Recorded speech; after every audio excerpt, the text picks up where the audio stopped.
After graduating college, I worked a lot of late nights as an engineer. And when I got out of work, the only thing that was open was McDonald's. My favorite thing was the fries.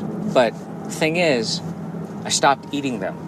I felt guilty about eating their food. So that's why when they asked me to help you find answers, I was a little skeptical at first. But then I thought, maybe this is a chance to get to the truth.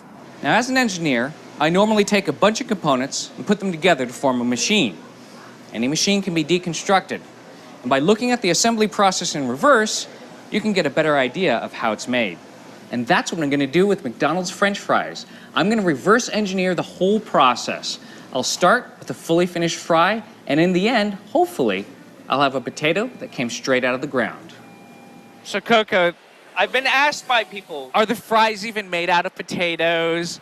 Are they, ground up and mushed into the fry shape? Sure, that's why I'm glad you're here today. We're going to take you through the whole process so we can make sure you have your answers. Okay, from the very end all the way back to the beginning. Yes.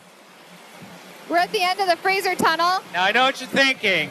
These look like potatoes, but are they really potatoes? Let's go check out the rest of the process. All right.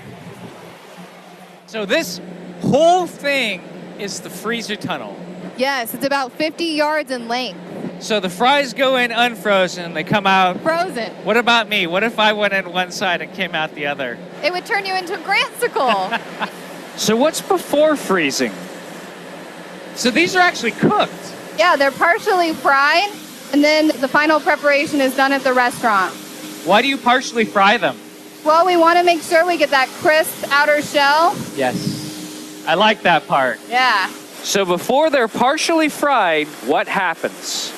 This is the ingredient dip where we control the color, and we're adding dextrose, a natural sugar, to make sure that we get a consistent color no matter what time of the year it is. Also, sodium acid pyrophosphate. What is that? That's going to make sure that we control the graying after freezing. So this is all about maintaining consistency all throughout this process. Yes.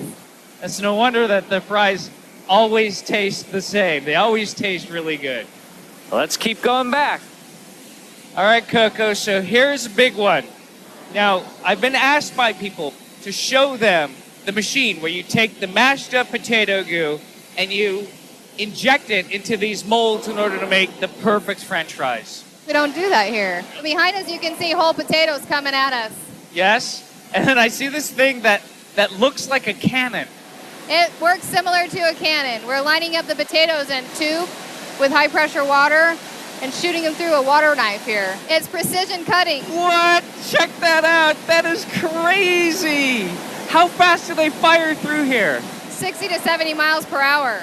So, Coco, where does the ammo for the potato gun come from? Let's go find out. So these are all the potatoes coming in. I mean, some of these are huge.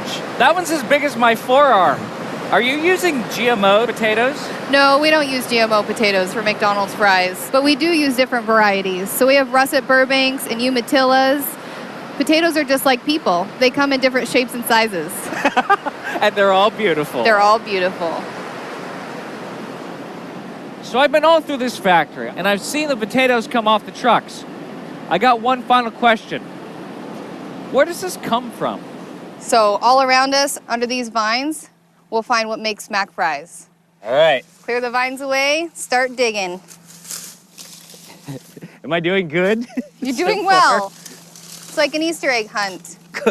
Oh, this is like the worst Easter egg ever. This is it, right? See? A real potato. This is where it all begins. So you wanted to know where McDonald's fries come from, or if they're even made out of potatoes. So I went to Simplot. I went backwards through the whole process, saw exactly how they're made, and traced it all the way back to here, to this potato. Pretty simple. I know you have questions. I have questions too. So keep asking, and I'll find the answers.